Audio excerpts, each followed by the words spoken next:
साथियों नमस्कार, मैं हूं नीरज पटेल और आप देख रहे हैं नेशनल जनमत। देश की ब्यूरोक्रेसी यानी कि नौकरशाही को उसके नौकर होने का एहसास कराने के लिए मोदी सरकार एक नई योजना लेकर के आई है। ऐसे ऑफिसर जो यूपीएससी के माध्यम से ज्वाइंट सेक्रेटरी, डायरेक्टर और डिप्टी सेक्रेटरी के पद पर पहुंच चुके हैं, उन सब को मोदी सरकार के गुणगान के लिए शुरू किए जा रही रथ यात्रा का जिला प्रभारी बनाकर के उनको उनकी हैसियत दिखाई गई है। ये पहला मौका नहीं है। इससे पहले उत्तर प्रदेश में जब इन्वेस्टर समिट हो रही थी तो वरिष्ठ पीसीएस और आईएएस अफसरों को उद्योगपतियों का लाइजनिंग अफसर बना दिया था। मतलब उद्योगपति यानी कि धन्ना सेठ जिस एसडीएम ऑफिस में अपनी एक फाइल साइन कराने के लिए हाथ जोड़कर खड़े रहते हैं, उसके सुपर बॉस को उसका लाइजनिंग अफसर,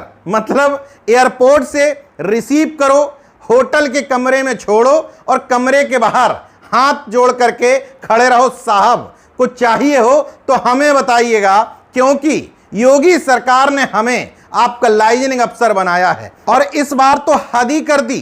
केंद्रीय सेवाओं के income tax commissioner, custom commissioner, audit account service के ऑफिसर, इंडियन फॉरेस्ट सर्विस के officer, IPS officer, postal service के ऑफिसर समेत कुल 180 केंद्रीय सेवाओं के ऑफिसर्स की जिम्मेदारी लगाई गई है कि उनको मोदी सरकार के 9 साल पूरा होने पर उनके महिमा मंडन के लिए 2024 की तैयारियों के लिए जो रथ यात्रा निकाली जाएगी, जिसका नाम होगा विकसित भारत संकल्प यात्रा, उस रथ यात्रा के लिए जिला रथ प्रभारी की जिम्मेदारी दी है। पूरे देश में 765 जिलों में 2,69,000 ग्राम पंचायतों तक ये रथ पहुंचेगा और सभी जगह जिम्मेदारी है ब्यूरोक्रेट्स की। दरअसल पीएम मोदी ये बहुत अच्छी तरह से जानते हैं कि सोशल मीडिया में नेताओं की जुमलेबाजी, झूठ फरेब का खूब प्रचार प्रसार हो गया है।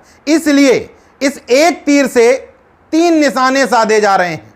पहली बात, अपने झूठे नेताओं को पीछे रख करके ब्यूरोक्रेसी के चेहरों को आगे कर दिया जाएगा, क्योंकि जनता अभी भी उन पर नेताओं से ज्यादा भरोसा करती है। इसलिए ब्यूरोक्रेसी को अपने प्रचार प्रसार के काम में लगा दिया जाएगा। दूसरा, आईएएस, आईपीएस, आईएफएस अफसरों के प्रति सामान्य धारणा बन चुकी है कि ये पैसा बहुत कमाते हैं। सामान्य जनता सोचती है कि आराम तलब हो गए हैं, जनता का काम नहीं करते हैं। तो जब सरकार इनकी चूड़ियां कसती है तो सामान्य जनता उसी तरीके से खुश होती है जैसे एक प्राथमिक अध्यापक को परेशान करने पर पूरे गांव के वो लोग खुश हो जाते हैं जिनके घर में एक भी सरकारी नौकरी नहीं। सरकार इस बात का फायदा उठाना जानती है कि सरकारी नौकरी वाले को प्रताड़ित करोगे तो जिसके घर में एक भी सरकारी नौकरी नहीं वो व्यक्ति कुंठित है, इसलिए इन बातों पर खुश होता है।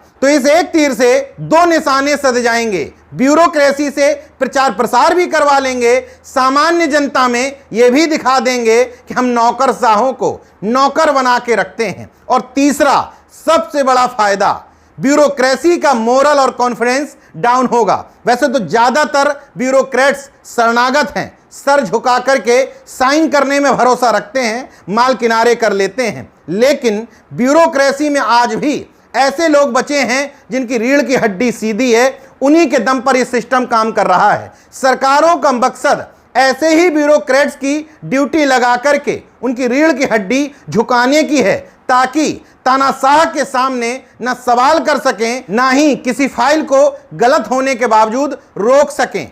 क्योंकि जब इस तरह के कार्यों में उनकी ड्यूटी लगाई जाएगी तो स्वाभाविक तौर पर अंदर से उनका आत्मविश्वास हिल जाएगा। सरकार के सामने खुद को पंगु पाएंगे, या तो सिस्टम से बाहर निकल जाएंगे, मतलब नौकरी छोड़ देंगे, या सर झुका करके काम करना सीख जाएंगे। भारत सरकार के कार्मिक एवं लोक शिकायत विभाग द्वारा 17 अक्टूबर को जो नोटिफिकेशन जारी हुआ है उसके अनुसार ये रथ यात्रा 20 नवंबर से 25 जनवरी तक चलेगी। मतलब इतने समय के दौरान जिन ब्यूरोक्रेट्स की ड्यूटी इसमें लगाई जाएगी वो अपना सरकारी काम छोड़ करके मोदी सरकार के गुणगान में, महिमा मंडन में, प्रचार प्रसार में समय लगाएंगे। मोदी सरकार के इस प्रोपेगेंडा और ब्रांडिंग मार्केटिंग का सबसे मुखर विरोध किया है उत्तर प्रदेश के पूर्व आईएएस ऑफिसर सूर्य प्रताप सिंह ने। उन्होंने ट्विटर पर लिखा, हेलो रथ प्रभारी आईएएस दोस्तों,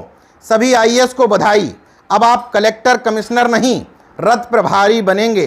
कल आप रथ चालक भी बन सकते हैं। भारत के इतिहास में पहली बार होने जा रहा है कि सिविल सेवाओं के अधिकारी सरकार की प्रोपेगेंडा मशीनरी के हाथ का खिलौना बनेंगे। यानी चुनाव से पहले आईएएस अधिकारियों को सरकारी रथ पर बैठाकर सरकार अपने कारनामों का ढिंढोरा पीटने के लिए आईएएस अफसरों का इस्तेमाल दुरुपयोग करेगी।